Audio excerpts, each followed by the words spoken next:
अपनी ओर से तथा सदन के मान्य सदस्यों की ओर से अंतर संसदीय संघ आईपीयू की प्रेसिडेंट और तंजानिया संयुक्त गणराज्य की नेशनल असेंबली की अध्यक्ष माननीय डॉक्टर तुलिया एक्सन का स्वागत करते हुए अत्यंत प्रसन्नता हो रही है। वे हमारी सम्मानित अतिथि के रूप में भारत की आधिकारिक यात्रा पर आई है। ये हमारे लिए खुशी की बात है कि डॉक्टर एक्सन बजट सत्र को देखने के लिए यहाँ उपस्थित है। माननीय डॉक्टर तुलिया एक्सन शुक्रवार दिनांक 19 जुलाई 2024 को भारत पहुंची। उन्होंने 21 जुलाई 2024 को आगरा का भ्रमण किया और इस समय वह विशेष बॉक्स में आसीन है। हम भारत में उनके सुखद और सफल प्रवास की कामना करते हैं। हम अंतर संसदीय संघ के प्रेसिडेंट के रूप में उनकी भूमिका के लिए सफलता की भी कामना करते हैं। उनके माध्यम से हम तंजानिया गणराज्य की संसद के सदस्यों, तंजानिया की सरकार तथा वहाँ की मित्र जनता को बधाई और शुभकामनाएं देते हैं। मान्य सदस्यगण, जैसा कि आपको समाचार भाग 2 के माध्यम से पहले ही सूचित किया जा चुका है कि माननीय वित्त मंत्री जी के बजट भाषण की प्रतियां हार्ड कॉपी के रूप में उपलब्ध कराई जाएगी। अतः बजट प्रस्तुत हो जाने के पश्चात माननीय सदस्य कृपया बजट भाषण की अपनी अपनी प्रति प्रकाशन काउंटर से प्राप्त कर लें। आपको ये भी सूचित किया जाता है कि माननीय मंत्री द्वारा बजट प्रस्तुत किए जाने के पश्चात बजट की प्रतियां आपको मेंबर्स पोर्टल के माध्यम से भी उपलब्ध करा दी जाएगी। माननीय वित्त मंत्री Shrimati Nirmala Sitharaman.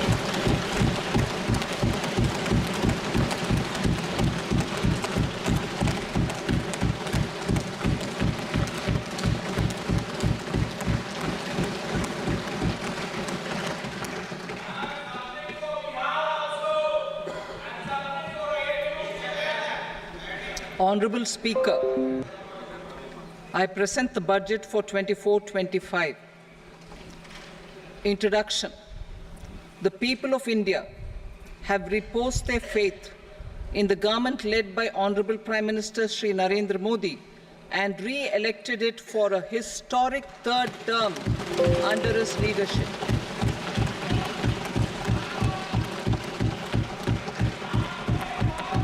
We are grateful for their support, faith, and trust in our policies.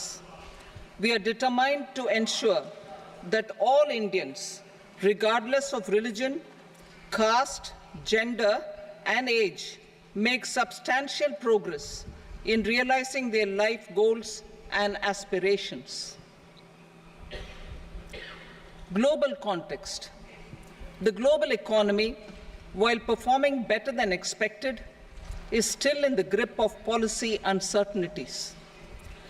Elevated asset prices, political uncertainties, and shipping disruptions continue to pose significant downside risks for growth and upside risks to inflation. In this context, India's economic growth continues to be the shining exception and will remain so in the years ahead.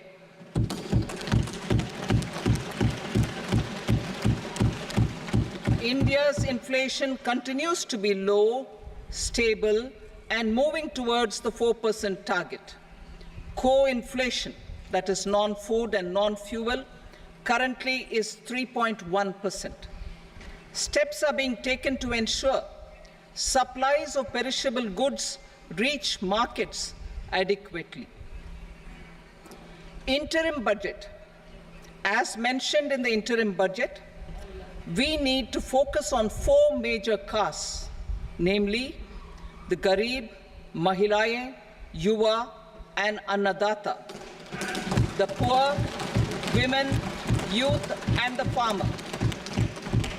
For Annadata, we announced higher minimum support prices a month ago for all major crops, delivering on the promise of at least a 50% margin over costs. Pradhan Mantri Garib Kalyan Anna Yojana was extended for 5 years, benefiting more than 80 crore people. Administrative actions for approval and implementation of various schemes announced in the interim budget are well underway. The required allocations have been made. Budget theme. Turning attention to the full year and beyond in this budget, we particularly focus on employment, skilling, MSMEs, and the middle class. I'm happy to announce the Prime Minister's package of 5 schemes and initiatives to facilitate employment, skilling, and other opportunities for 4.1 crore youth over a 5-year period, with a central outlay of 2 lakh crore rupees. I will speak about them shortly, while more details may be seen in the annexure. This year, I've made a provision of 1.48 lakh rupees, 1.48 lakh crore rupees for education, employment, and skilling. Budget priorities. The people have given a unique opportunity to our government to take the country on the path of strong development and an all-round prosperity. In the interim budget, we promise to present a detailed roadmap for our pursuit of Vikasit Bharat.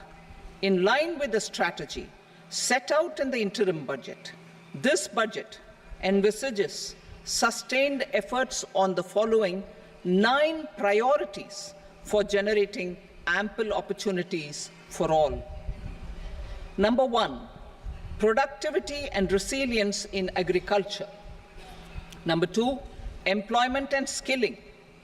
Number 3, inclusive human resource development and social justice. 4, manufacturing and services.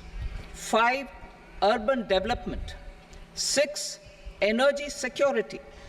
7, infrastructure. 8, innovation, research and development. And 9, next generation reforms. Subsequent budgets will build on these and add more priorities and actions. A more detailed formulation will be carried out as part of the economic policy framework, about which I will speak later in this speech. This budget details some of the specific actions to be initiated in the current year towards fulfillment of these priorities, with potential for transformative changes. The budget also covers some of the previously made announcements with intent to strengthen them and step up their implementation for expediting our journey towards the goal of Vikasit Bharat. Priority 1, productivity and resilience in agriculture. Transforming agricultural research. Our government will undertake a comprehensive review of the agricultural research setup to bring the focus on raising productivity and developing climate-resilient varieties. Funding will be provided in challenge mode, including to the private sector. Domain experts, both from the government and outside, will oversee the conduct of such research. Release of new varieties. New 109 high-yielding and climate-resilient varieties of 32 field and horticultural crops will be released for cultivation by farmers. Natural farming. In the next 2 years, 1 crore farmers across the country will be initiated into natural farming, supported by certification and branding. Implementation will be through scientific institutions and willing gram panchayats. 10,000 need-based bio-input resource centers will be established. Missions for pulses and oilseeds. For achieving self-sufficiency in pulses and oilseeds, we will strengthen their production, storage, and marketing. As announced in the interim budget, a strategy is being put in place to achieve Atmanirbharta for oilseeds such as mustard, groundnut, sesame, soybean, and sunflower. Vegetable production and supply chains. Large-scale clusters for vegetable production will be developed closer to major consumption centers. We will promote farmer-producer organizations, cooperatives, and startups for vegetable supply chains, including for collection and storage and marketing. Digital public infrastructure for agriculture. Buoyed by the success of the pilot project, our government, in partnership with the states, will facilitate the implementation of the digital public infrastructure in agriculture for coverage of farmers and their lands in 3 years. During this year, digital crop survey for Kharif using the DPI will be taken up in 400 districts. The details of 6 crore farmers and their lands will be brought into the farmer and land registries. Further, the issuance of Jan Samarth-based Kisan credit cards will be enabled in 5 states. Shrimp production and export. Financial support for setting up a network of nucleus breeding centers for shrimp brood stocks will be provided. Financing for shrimp farming, processing, and export will be facilitated through NABARD. National cooperation policy. Our government will bring out a national cooperation policy for systematic, orderly, and all-round development of the cooperative sector, fast-tracking growth of rural economy and generation of employment opportunities on a large scale will be the policy goal. This year, I have made a provision of 1.52 lakh crore rupees for agriculture and allied sectors.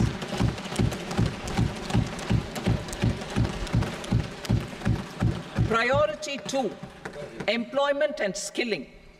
Employment-linked incentive.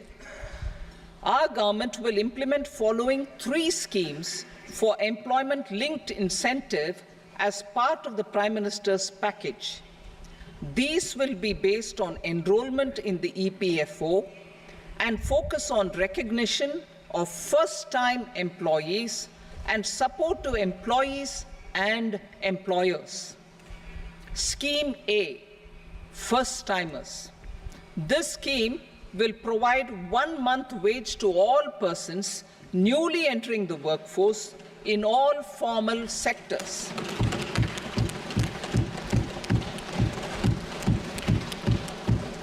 Direct benefit transfer of 1 month's salary in 3 installments to first-time employees as registered in the EPFO will be up to 15,000 rupees. The eligibility limit will be a salary of 1 lakh per month. The scheme is expected to benefit 210 lakh youths.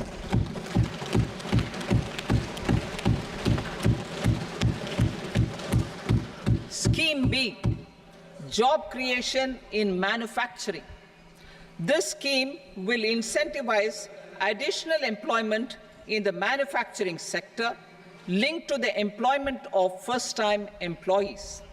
An incentive will be provided at specified scale directly both to the employee and the employer with respect to their EPFO contribution in the first 4 years of employment.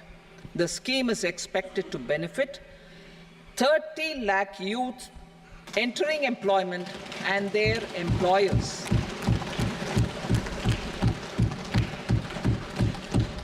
Scheme C, support to employers. This employer-focused scheme will cover additional employment in all sectors. All additional employment within a salary of 1 lakh rupee per month will be counted. The government will reimburse to employers up to 3,000 rupees per month for 2 years towards the EPFO contribution for each additional employee. The scheme is expected to incentivize additional employment of 50 lakh persons.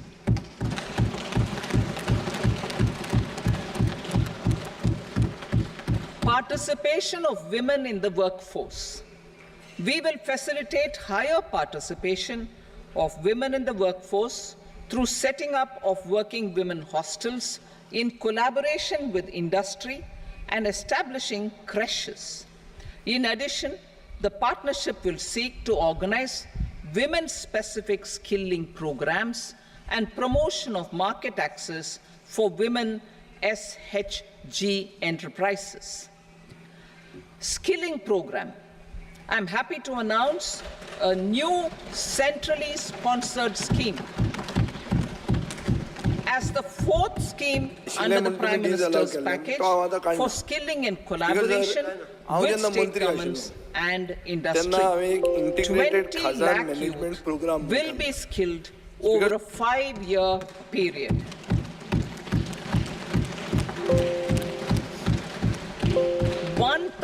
Industrial training institutes will be upgraded in hub and spoke arrangements with outcome orientation. Course content and design will be aligned to the skill needs of industry, and new courses will be introduced for emerging needs. Skilling loans. The model skill loan scheme will be revised to facilitate loans up to 7.5 lakh rupees with a guarantee from a government-promoted fund. This measure is expected to help 25,000 students every year.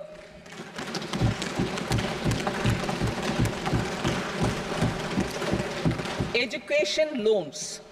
For helping our youth who have not been eligible for any benefit under government schemes and policies, I am happy to announce a financial support for loans up to 10 lakh rupees for higher education in domestic institutions.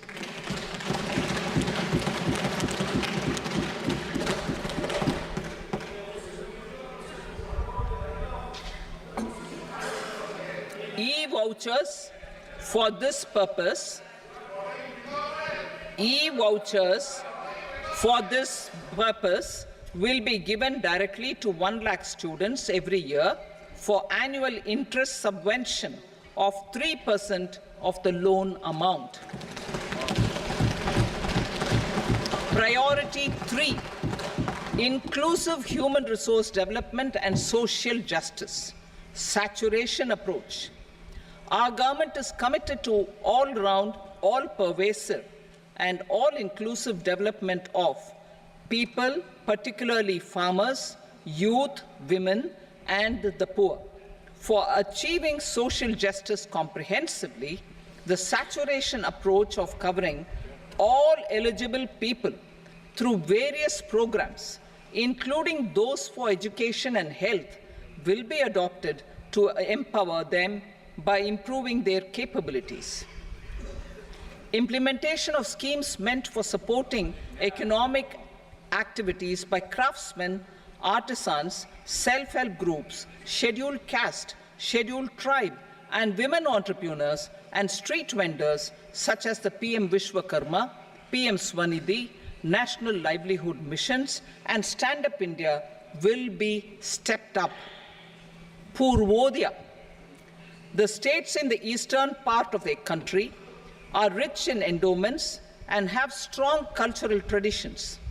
We will formulate a plan, Purvodaya, for the all-round development of the eastern region of the country, covering Bihar, Jharkhand, West Bengal, Odisha, and Andhra Pradesh.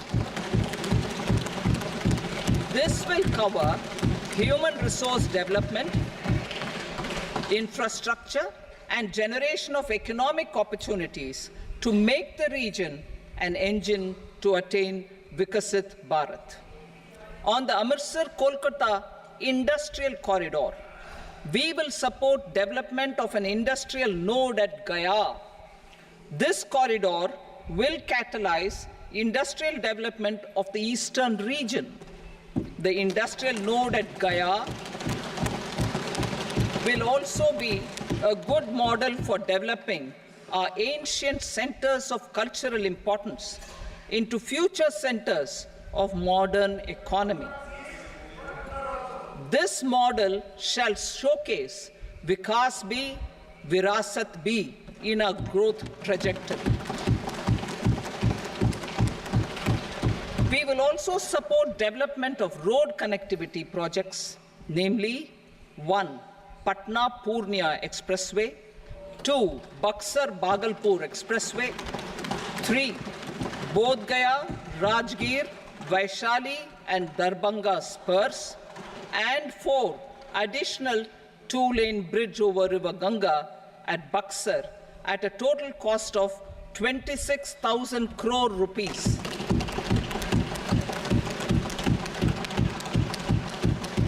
Power projects, including setting up of a new 2,400 megawatt power plant at Pir Painti, will be taken up at a cost of 21,400 crore rupees. New airports, medical colleges, and sports infrastructure in Bihar will be constructed. An additional allocation to support capital investments will be provided. The requests of Bihar government for external assistance from multilateral development banks will be expedited.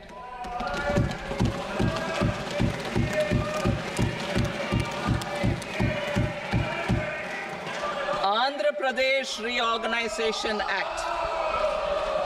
Our government has made concerted efforts to fulfill the commitments in Andhra Pradesh Reorganization Act.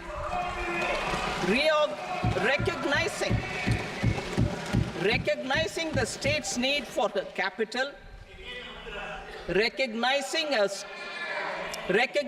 the state's need for a capital, we will facilitate special financial support through multilateral development agencies.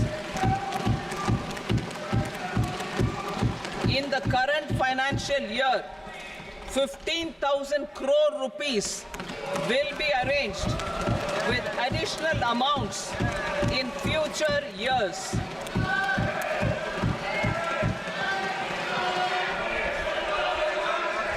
Our government is fully committed to financing and early completion of the Polavaram irrigation project, which is the lifeline for Andhra Pradesh and its farmers. This will facilitate our country's food security as well. Under the Act,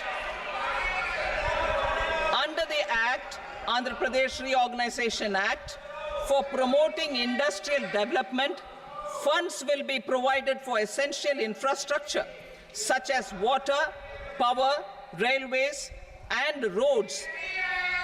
In Kopparthi node on the Visakhapatnam-Chennai Industrial Corridor and Varavakal node on the Hyderabad-Bangalore Industrial Corridor.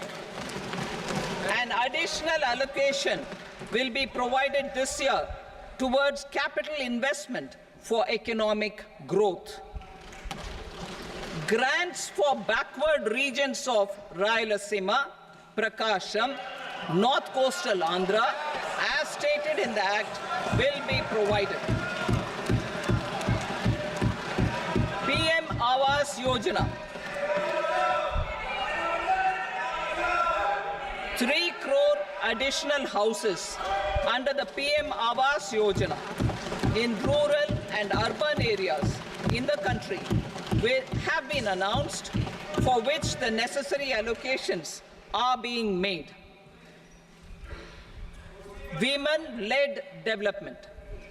For promoting women-led development, the budget carries an allocation of more than 3 lakh crore for schemes benefiting women and girls.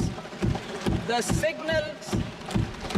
signals our government's commitment for enhancing women's role in economic development. Pradhan Mantri Janjatiya Unnat Gram Abhiyan.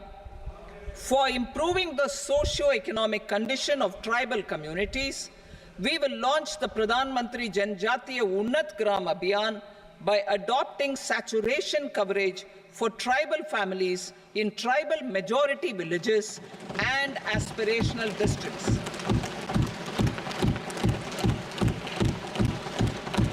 This will cover 63,000 villages, benefiting 5 crore tribal people. Bank branches in northeastern region. More than 100 branches of India Post Payment Bank will be set up in the northeast region to expand the banking services. This year, I have made a provision of 2.66 lakh crore rupees for rural development, including rural infrastructure. Priority 4, manufacturing and services, support for promotion of MSMEs. This budget provides special attention to MSMEs and manufacturing, particularly labor-intensive manufacturing. We have formulated a package covering financing, regulatory changes, and technology support for MSMEs to help them grow and also compete globally, as mentioned in the interim budget. I am happy to announce the following specific measures. Credit guarantee scheme for MSMEs in the manufacturing sector. For facilitating term loans to MSMEs for purchase of machinery and equipment without collateral or third-party guarantee, a credit guarantee scheme will be introduced. The scheme will operate on pooling of credit risks of such MSMEs. A separately constituted self-financing guarantee fund will provide to each applicant guarantee cover up to 100 crore rupees, while the loan amount may be larger.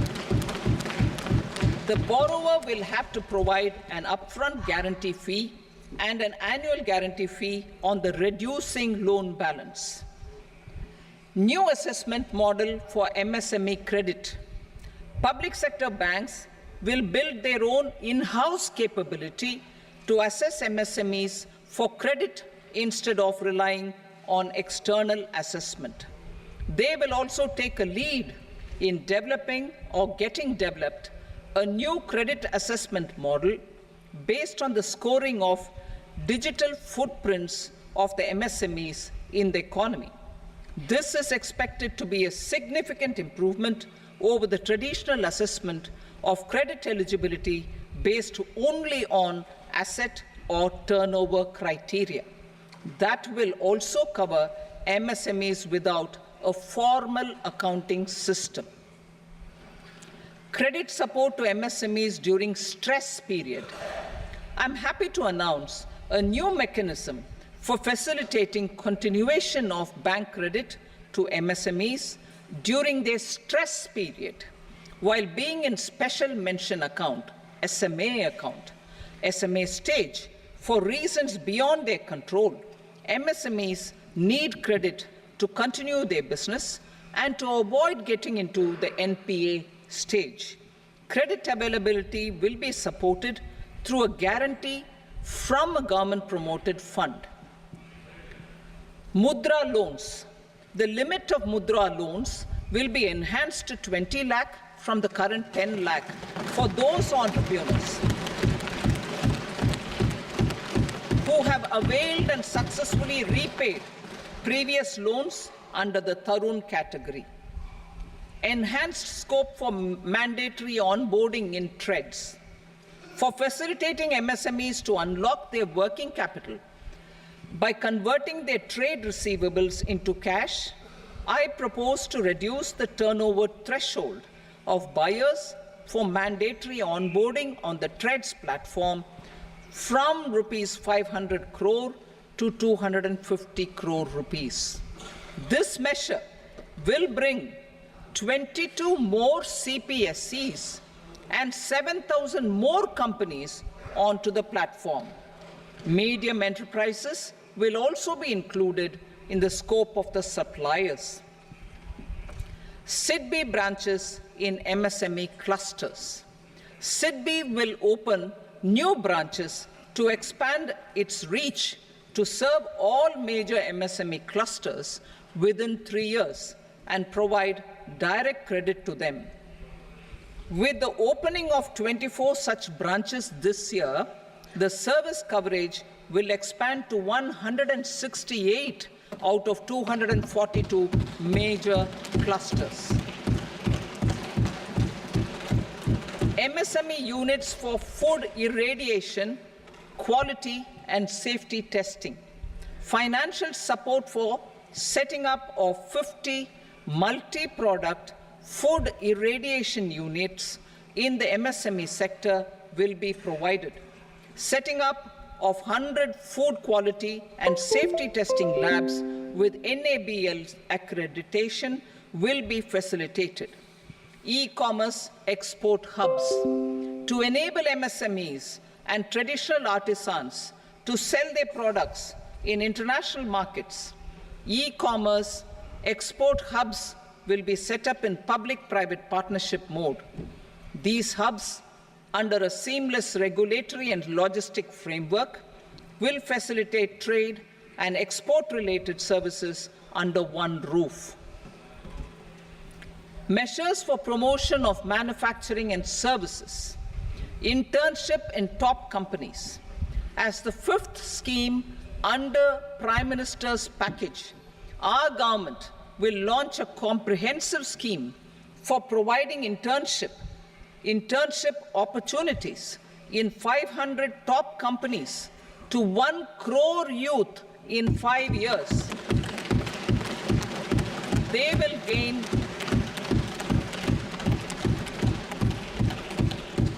will gain exposure for 12 months to real-life business environment, varied professions, and employment opportunities.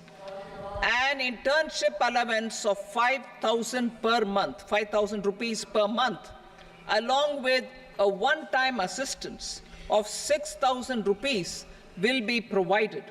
Companies will be expected to bear the training cost and 10% of their internship cost from their CSR funds. Industrial parks. Our government will facilitate development of investment-ready, plug-and-play industrial parks with complete infrastructure in or near 100 cities in partnership with the states and private sector by better using town planning schemes. 12 industrial parks under the National Industrial Corridor Development Program also will be sanctioned.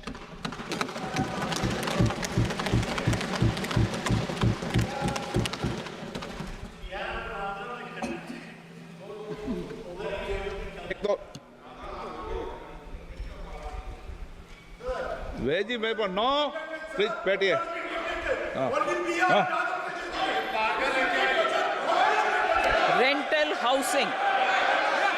Rental housing with dormitory type accommodation for industrial workers will be, just 1 minute. Rental housing, I repeat, rental housing with dormitory type accommodation for industrial workers will be facilitated in PPP mode with VGF support and commitment from anchor industries.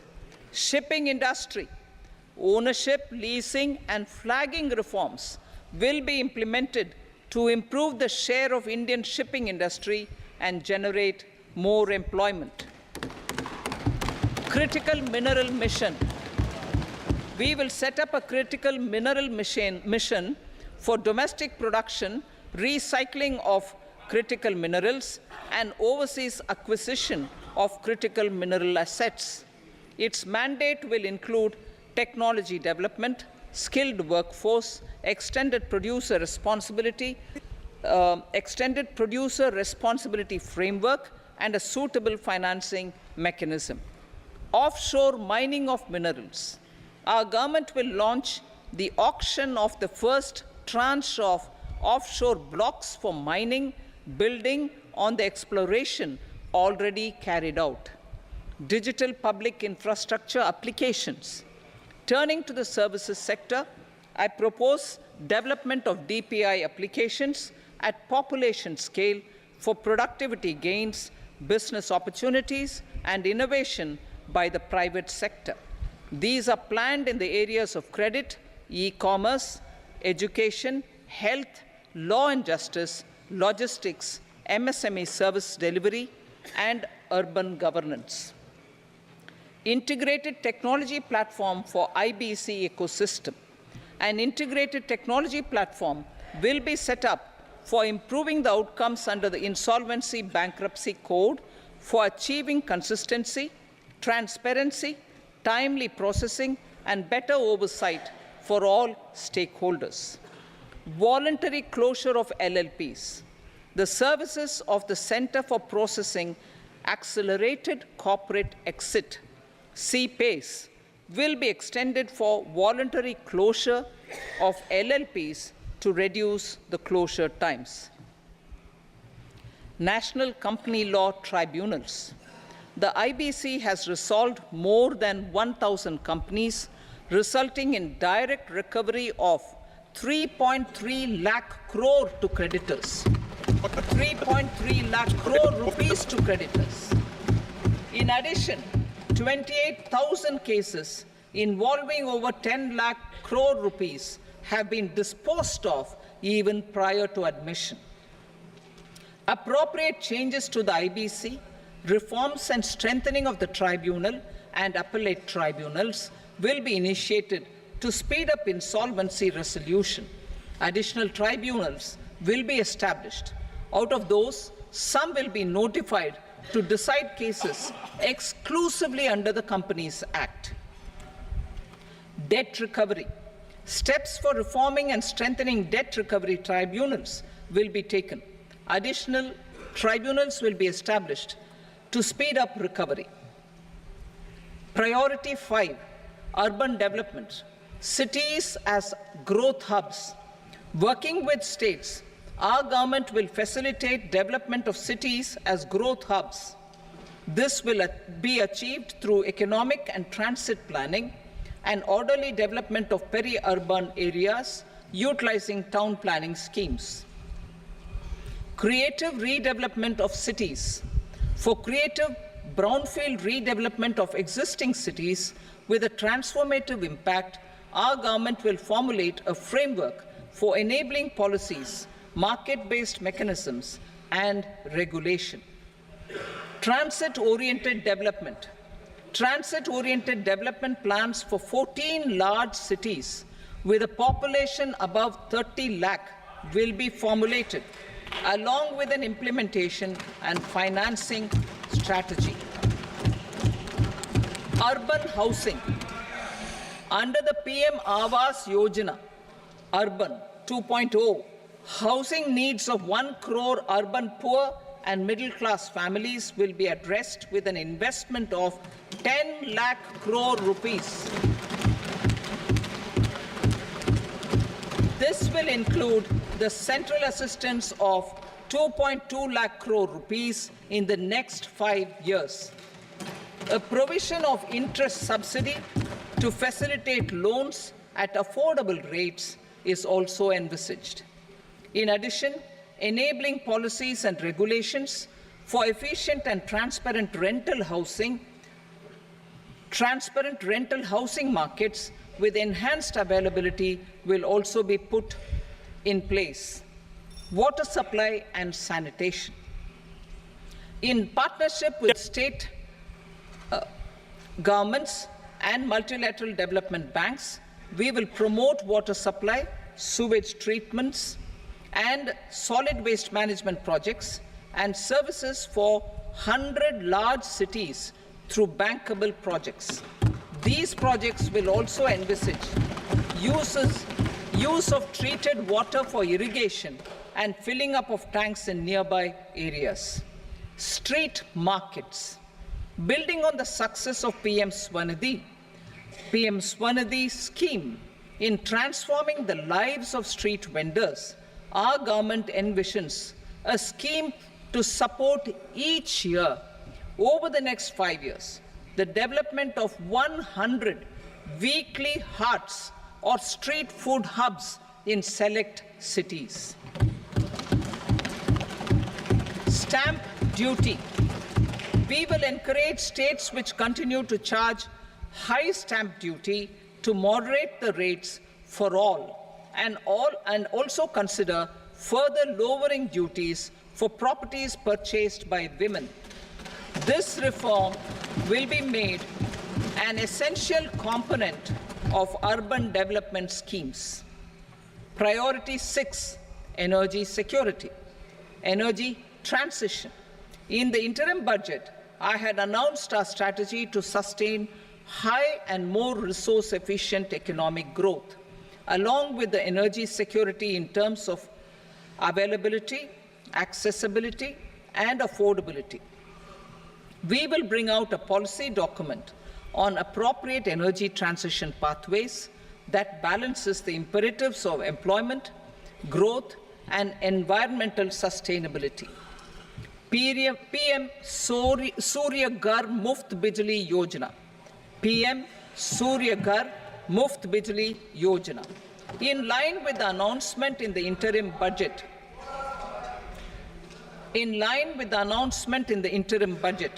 PM Surya Ghar Muft Bijli Yojana has been launched to install rooftop solar plants to enable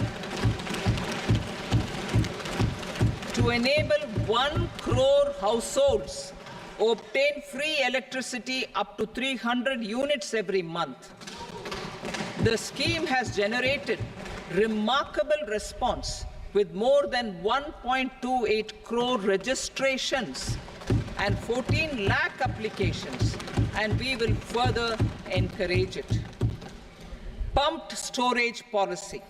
A policy for promoting pumped storage projects will be brought out for electricity storage and facilitating smooth integration of the growing share of renewable energy with its variable and intermittent nature in the overall energy mix. Research and development of small and modular nuclear reactors. Nuclear energy is expected to form a very significant part of the energy mix for Vikasit Bharat. Towards that pursuit, our government will partner with the private sector for 1. Setting up Bharat Small Reactors, 2. Research and development of Bharat Small Modular Reactor, and 3.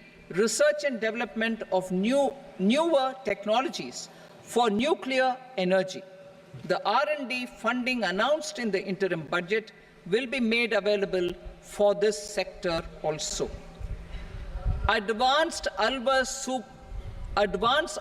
supercritical thermal power plants. The development of indigenous technology for advanced ultra supercritical thermal power plants with much higher efficiency has been completed.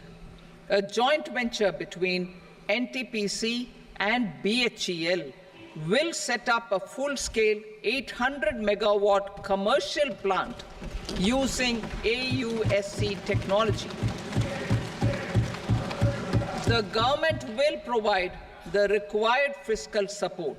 Moving forward, development of indigenous capacity for the production of high-grade steel and other advanced metallurgy materials for these plants will result in strong spin-off benefits for the economy.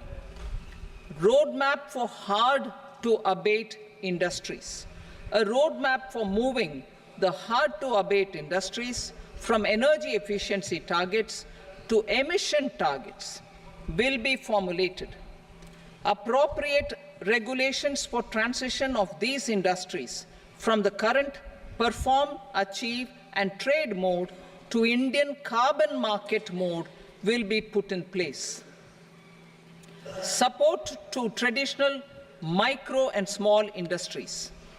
An investment-grade energy audit of traditional micro and small industries in 60 clusters, including brass and ceramic, will be facilitated. Financial support will be provided for shifting them to cleaner forms of energy and implementation of energy efficiency measures. The scheme will be replicated in another 100 clusters in the next phase. Priority 7, infrastructure investment by central government. Significant investment the central government has made over the years in building and improving infrastructure has had a strong multiplier effect on the economy. We will endeavor to maintain strong fiscal support for infrastructure over the next 5 years in conjunction with imperatives of other priorities and fiscal consolidation. This year, I have provided 11,11,111 crore rupees for capital expenditure. This would be 3.4% of our GDP. Infrastructure investment by state governments. We will encourage states to provide support of similar scale for infrastructure, subject to their development priorities. A provision of 1.5 lakh crore rupees for long-term interest-free loans have been made this year also to support the states in their resource allocation. Private investment in infrastructure. Investment in infrastructure by private sector will be promoted through viability gap funding and enabling policies and regulations.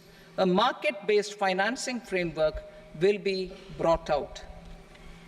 Pradhan Mantri Gram Sadak Yojana, Phase 4 of the PMGSY will be launched to provide all-weather connectivity to 25,000 rural habitations,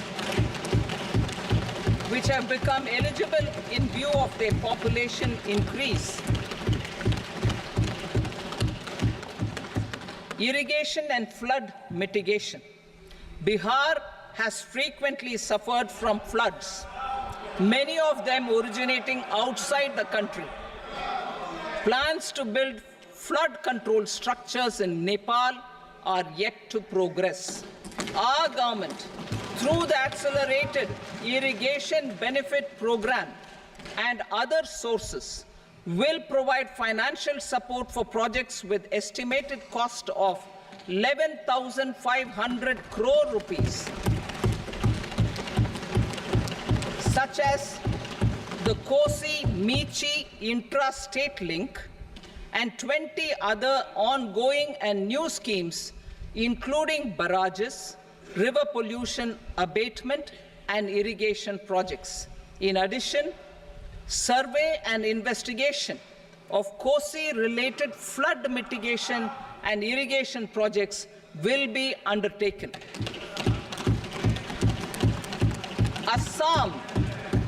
Assam grapples with floods every year by the Brahmaputra River and its tributaries originating outside India.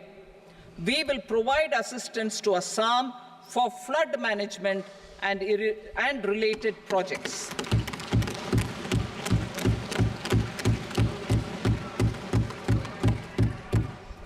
Himachal Pradesh suffered extensive losses due to floods last year. Our government will provide assistance to the state for reconstruction and rehabilitation through multilateral development assistance.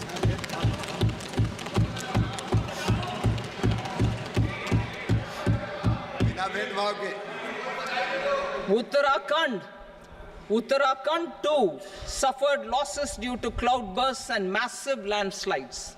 We will provide assistance to the state.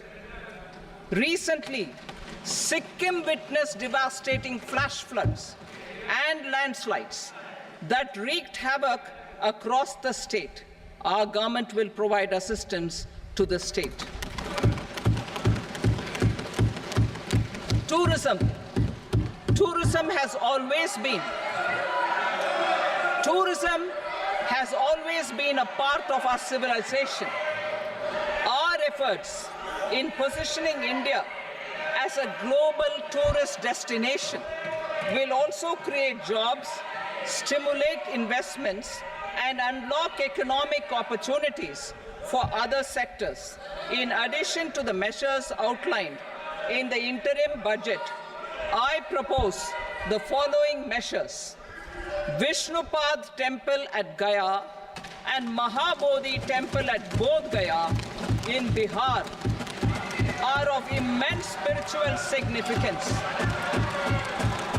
Comprehensive development of Vishnupad Temple Corridor and Mahabodhi Temple Corridor will be supported, modeled on the successful Kashi Vishwanath Temple Corridor to transform them into world-class pilgrim and tourist destinations. Rajgir holds immense religious significance for Hindus, Buddhists, and Jains. The 20th Tirthankara Muniswarata temple in the Jain temple complex is ancient. The Saptarishi, or the 7 hot springs, form a warm water Brahmkund that is sacred. A comprehensive development initiative for Rajgir will be undertaken. Our government will support the development of Nalanda as a tourist center, besides reviving Nalanda University to its glorious stature. Odisha's scenic beauty, temples, monuments, craftsmanship, wildlife sanctuaries, natural landscapes, and pristine beaches make it an ultimate tourism destination. Our government will provide assistance for their development to Odisha as well. Priority 8, innovation, research, and development. We will operationalize the Anusandhan National Research Fund for basic research and prototype development. Further, we will set up a mechanism for spurring private sector-driven research and innovation at commercial scale, with a financing pool of 1 lakh crore rupees in line with the announcement in the interim budget. Space economy. With our continued emphasis on expanding the space economy by 5 times in the next 10 years, a venture capital fund of 1,000 crore rupees will be set up. Priority 9, next generation reforms. Economic policy framework.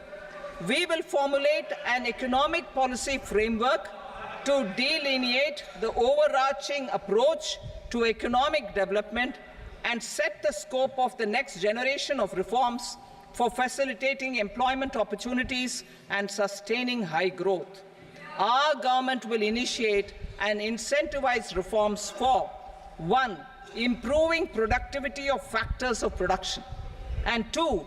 Facilitating markets and sectors to become more efficient.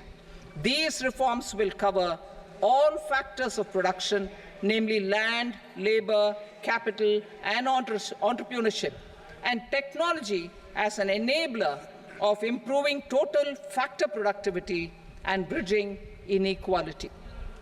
Effective implementation of several of these reforms requires collaboration between the centre and the states, and building consensus as development of the country lies in development of the states. For promoting competitive federalism and incentivizing states for faster implementation of reforms, I propose to earmark a significant part of the 50-year interest-free loan. Working with the states, we will initiate the following reforms.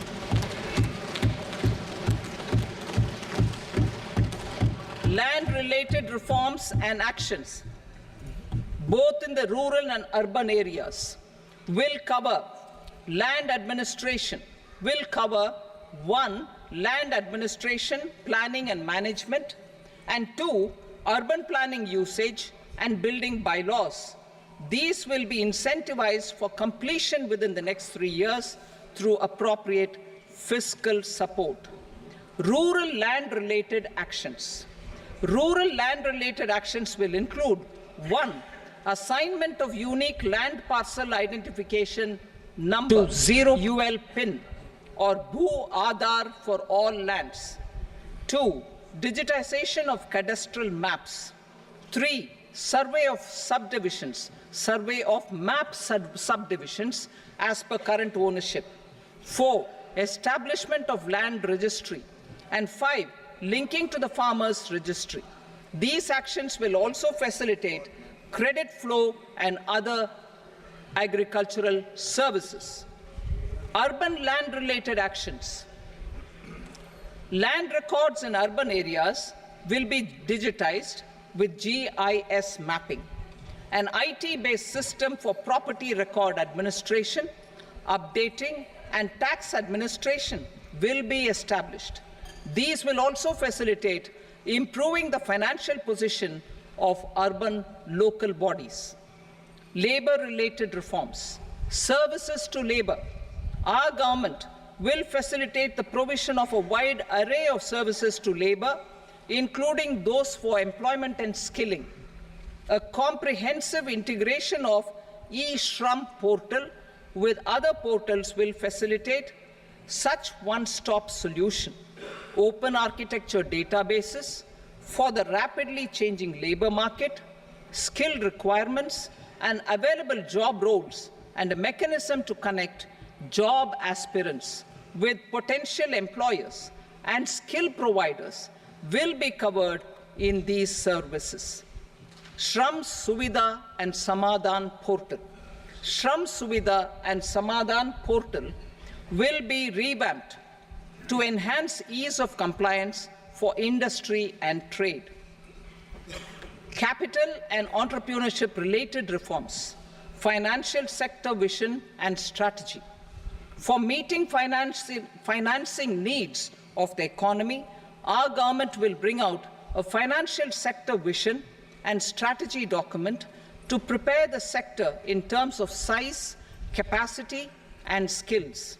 This will set the agenda for the next 5 years and guide the work of the government, regulators, financial institutions, and market participants. Taxonomy for climate finance. We will develop taxonomy for climate finance for enhancing the availability of capital for climate adaptation and mitigation. This will support achievement of the country's climate commitments and green transition. Variable capital company structure. We will seek the required legislative approval for providing an efficient and flexible mode for financing leasing of aircrafts and ships and pooled funds of private equity through a variable company structure. Foreign direct investments and overseas investment. The rules and regulations for foreign direct investment and overseas investments will be simplified to 1. Facilitate foreign direct investments, 2. Nudge prioritization, and 3. Promote opportunities for using Indian rupee as a currency for overseas investment. NPS Vatsalya. NPS Vatsalya, a plan for contribution by parents and guardians for minors will be started.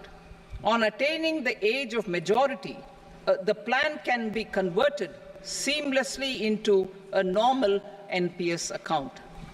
Use of technology. We have successfully used technology for improving productivity and bridging inequality in our economy during the past 10 years. Public investment in digital infrastructure and innovations by the private sector have helped in improving access of all citizens, particularly the common people, to market resources, education, health and services. We will step up adoption of technology towards digitalization of the economy. Ease of doing business. For enhancing ease of doing business, we are already working on the Jan Vishwas Bill 2.0. Further, states will be incentivized for implementation of the business reforms, action plans, and digitalization. Data and statistics. For improving data governance, collection, processing and management of data and statistics, different sectoral databases, including those established under the Digital India Mission, will be utilized with active use of technology tools. New pension scheme. The committee to review the NPS has made considerable progress in its work. I am happy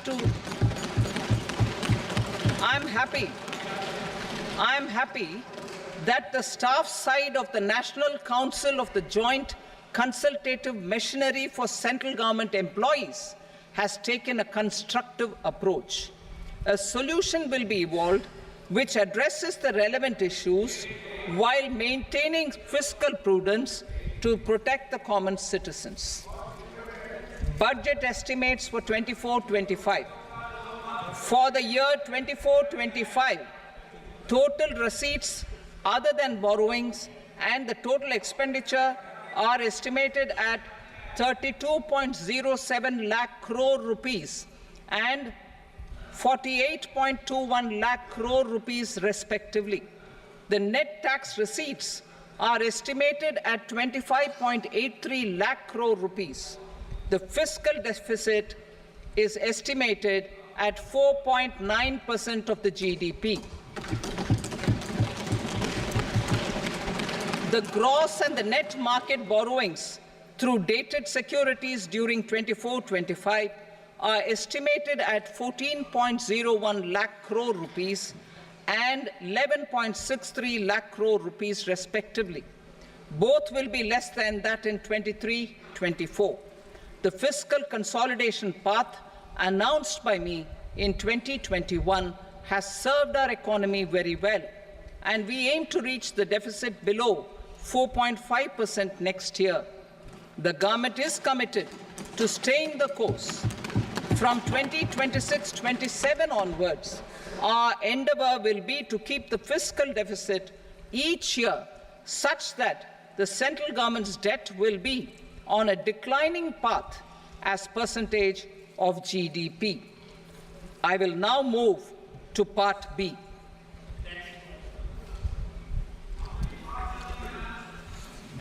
Indirect taxes. Sir, I start with GST. It has decreased tax incidence on the common man, reduced compliance burden and logistics cost for trade and industry, and enhanced revenues of the central and the state governments. It is a success of vast proportions. To multiply the benefits of GST, we will strive to further simplify and rationalize the tax structure and endeavor to expand it to the remaining sectors. My proposals for customs duties intend to support domestic manufacturing, deepen local value addition, promote export competitiveness, and simplify taxation while keeping the interest of the general public and consumers surmount. In Budget 22-23, we reduced the number of customs duty rates. I propose to undertake a comprehensive review of the rate structure over the next 6 months to rationalize and simplify it for ease of trade, removal of duty inversion, and reduction of disputes. I shall now take up sector-specific customs duty proposals. Medicine and medical equipments. To provide relief to cancer patients, I propose to fully exempt 3 more medicines from customs duties.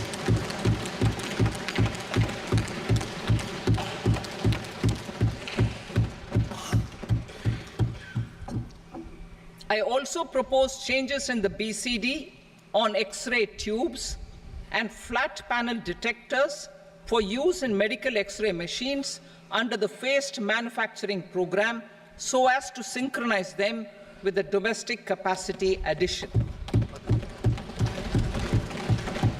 Mobile phone and related parts. With a 3-fold increase in domestic production and almost a 100-fold jump in exports of mobile phones over the last 6 years, the Indian mobile industry has matured. In the interest of consumers, I now propose to reduce the BCD on mobile phone, mobile PCBA, and mobile charger to 15%. Critical minerals. Minerals such as lithium, copper, cobalt, and rare earth elements are critical for sectors like nuclear energy, renewable energy, space, defense, telecommunications, and high-tech electronics. I propose to fully exempt customs duties on 25 critical minerals and reduce BCD on 2 of them. This will provide a major fillip to the processing and refining of such minerals and help secure their availability for these strategic and important sectors. Solar energy. Energy transition is critical in the fight against climate change. To support energy transition, I propose to expand the list of exempted capital goods for use in the manufacture of solar cells and panels in the country. Further, in view of sufficient domestic manufacturing capacity of solar gas, glass, and tinned copper interconnect, I propose not to extend the exemption of custom duties provided to them. Marine products. India's seafood exports in the last financial year touched an all-time high of more than 60,000 crores of rupees. Frozen shrimp accounted for about 2/3 of these exports. To enhance their competitiveness, I propose to reduce BCD on certain broodstock, polychaete worms, shrimp, and fish feed to 5%. I also propose to exempt customs duty on various inputs for manufacture of shrimp and fish feed. Leather and textile. Similarly, to enhance the competitiveness of exports in the leather and textile sectors, I propose to reduce BCD on real down-filling material from duck or goose. I am also making additions to the list of exempted goods for manufacture of leather and textile garments, footwear, and other leather articles for export. To rectify inversion in duty, I propose to reduce BCD subject to conditions on methylene diphenyl diisocyanate, MDI, for manufacture of spandex yarn from 7.5 to 5%. Furthermore, the export duty structure on raw hides, skin, and leather is proposed to be simplified and rationalized. Precious metals. To enhance domestic value addition in gold and precious metal jewelry in the country, I propose to reduce customs duties on gold and silver to 6% and that of platinum to 6.4%. Other metals. Steel and copper are important raw materials. To reduce their cost of production, I propose to remove the BCD on ferronickel and blister copper. I am also continuing with nil BCD on ferrous scrap and nickel cathode, and concessional BCD of 2.5% on copper scrap. Electronics. To increase value addition in the domestic electronics industry, I propose to remove the BCD subject to conditions on oxygen-free copper for manufacture of resistors. I also propose to exempt certain parts for manufacture of connectors. Chemicals and petrochemicals. To support existing and new capacities in the pipeline, I propose to increase the BCD on ammonium nitrate from 7.5% to 10%. Plastics. PVC flex banners are non-biodegradable and hazardous for environment and health. To curb their imports, I propose to raise the BCD on them from 10 to 25%. Telecommunication equipment. To incentivize domestic manufacturing, I propose to increase the BCD from 10 to 15% on PCBA of specified telecom equipment. Trade facilitation.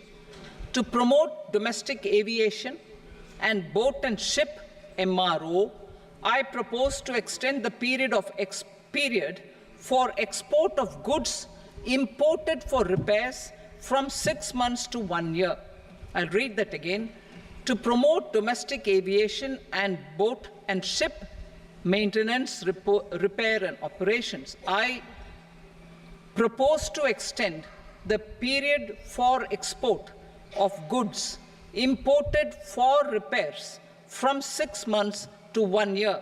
In the same vein, I propose to extend the time limit for re-import of goods for repairs under warranty from 3 to 5 years.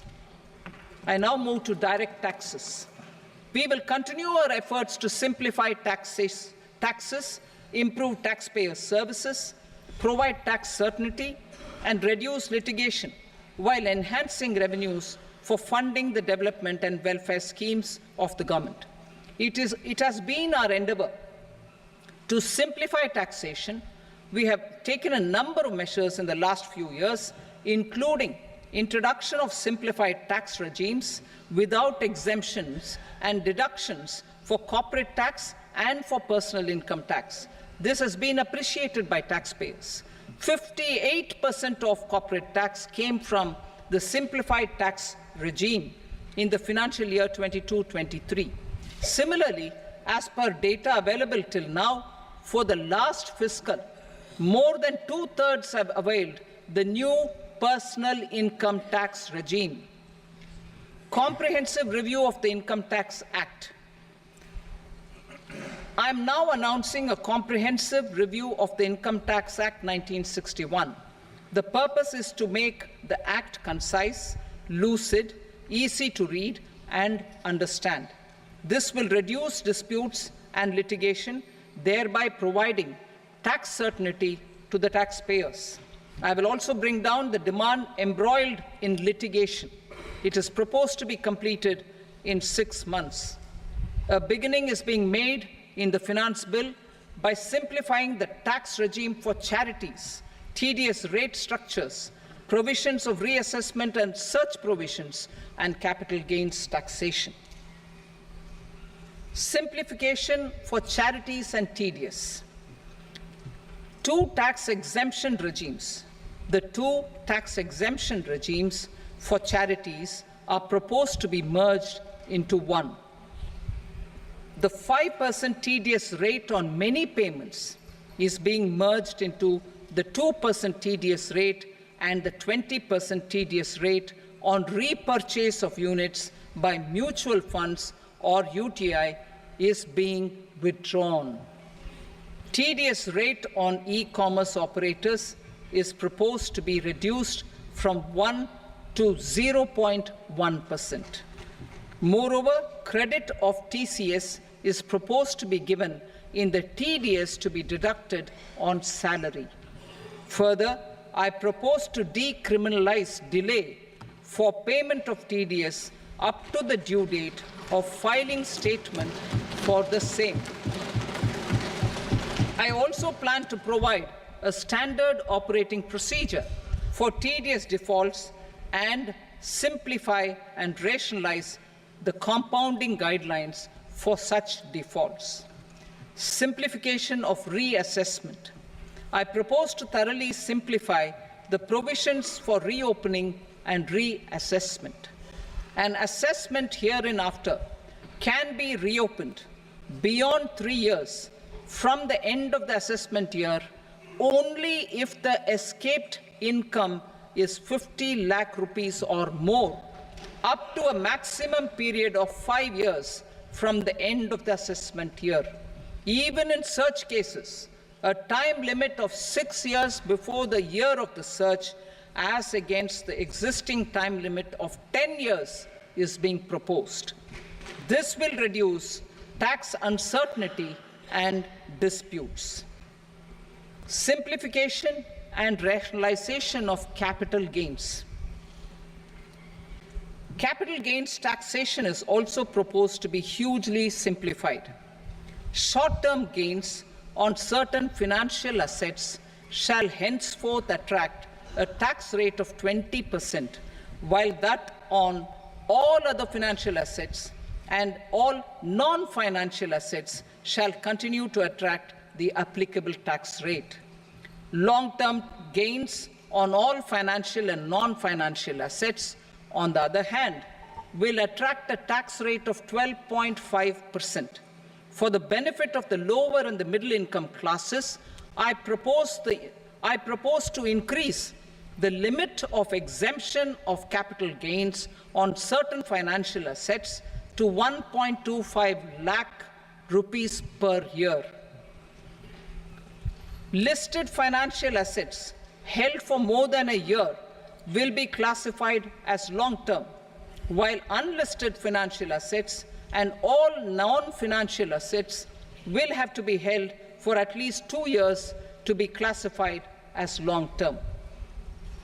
Unlisted bonds and debentures, debt mutual funds, and market-linked debentures, irrespective of holding period, however, will attract tax on capital gains at applicable rates. Taxpayer services. All the major taxpayer services under GST and most services under customs and income tax have been digitalized. All remaining services of customs and income tax, including rectification and order giving effect to appellate orders, shall be digitalized and made paperless over the next 2 years. Litigation and appeals. While our concerted efforts to reduce pendency of appeals at various appellate fora are beginning to show good results, it will continue to engage our highest attention. To dispose of the backlog of first appeals, I plan to deploy more officers to hear and decide such appeals, especially those with large tax effect.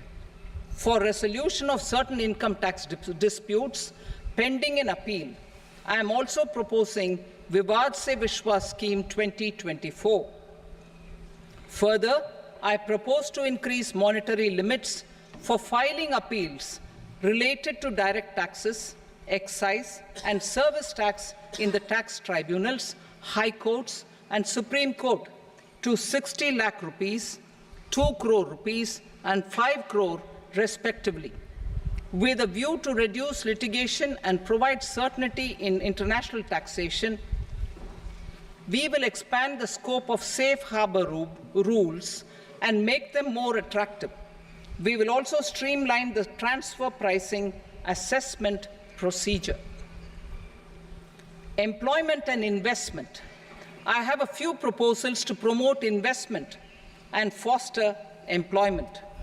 First of all, to bolster the Indian startup ecosystem, boost the entrepreneurial spirit, and to support innovation, I propose to abolish the so-called angel tax for all classes of investors. Second, there is tremendous potential for cruise tourism in India. to give a fillip to this employment-generating industry, I am proposing a simpler tax regime for foreign shipping companies operating domestic cruises in the country. Third, India is a world leader in the diamond cutting and polishing industry, which employs a large number of skilled workers. To further promote the development of this sector, we would provide for safe harbor rates for foreign mining companies selling raw diamonds in the country. Fourth, to attract foreign capital for our development needs, I propose to reduce the corporate tax rate on foreign companies from 40 to 35%. Deepening the tax base. I have a couple of proposals for deepening the tax base. First, security transaction tax on futures and options of securities is proposed to be increased to 0.02% and 0.1% respectively.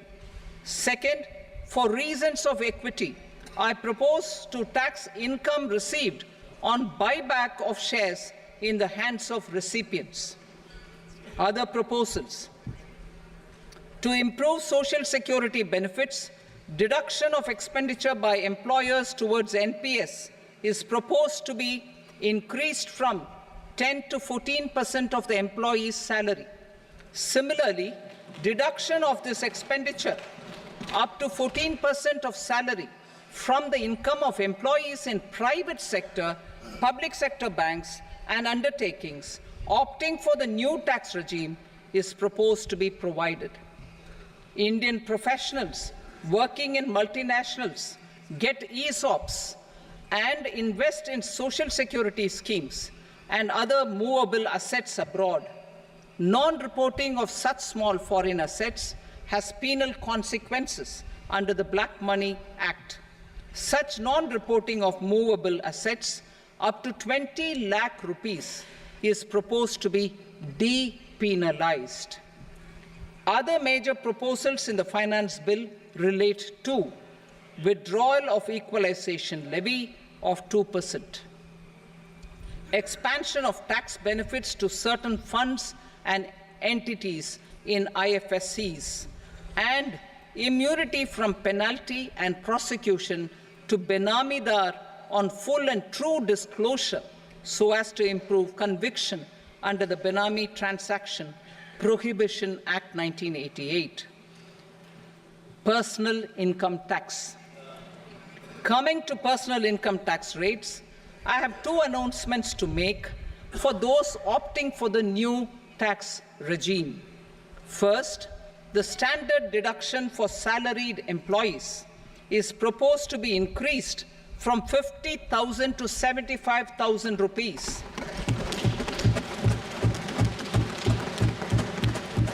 Similarly, deduction on family pension for pensioners is proposed to be enhanced from 15,000 to 25,000 rupees. This will provide relief to about 4 crore salaried individuals and pensioners.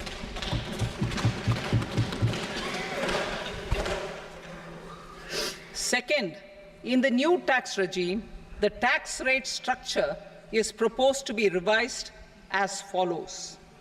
0 to 3 lakh rupees, nil. 3 to 7 lakh rupees, 5%. 7 to 10 lakh rupees, 10%. 10 to 12 lakh rupees, 15%. 12 to 15 lakh rupees, 20%. And above 15 lakh rupees, 30%. As a result of these changes, a salaried employee in the new tax regime stands to save up to 17,500 rupees in income tax.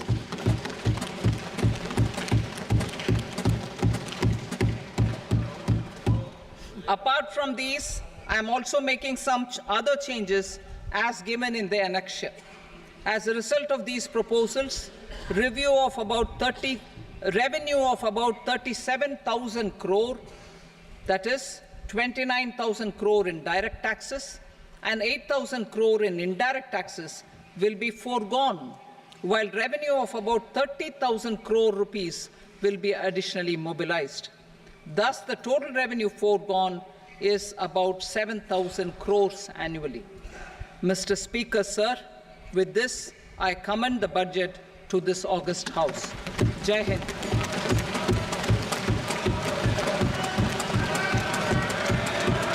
Item number 2. Item number 2. Speaker sir હવે જે demand મુક્ત પ્રયત્ન કરો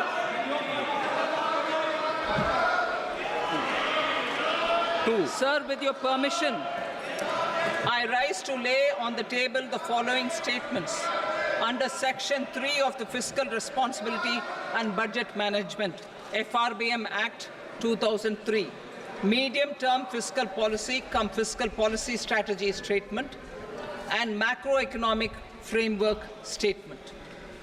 Item number 3. Sir, with your permission, I rise to move for leave to introduce the Finance Number 2 Bill 2024. प्रश्न ये कि विधेयक को पूरा स्थापित करने की अनुमति प्रदान की जाए। जो सदस्य इसके पक्ष में हाँ कहें, जो सदस्य विरोध में ना कहें, मेरे विचार में निर्णय हाँ वालों के पक्ष में अनुमति प्रदान की जाती है। माननीय मंत्री जी, अब विधेयक पूरा स्थापित करें। Sir, I introduce the bill. Item number 4. The Union Territory of Jammu and Kashmir budget. Sir, I rise to present a statement, Hindi and English versions, of the estimated receipts and expenditure of the Union Territory of Jammu and Kashmir for the year 24-25. सभा की कार्रवाई कल बुधवार दिनांक 24 जुलाई 2024 को प्राप्त 11 बजे तक के लिए स्थगित की जाती है।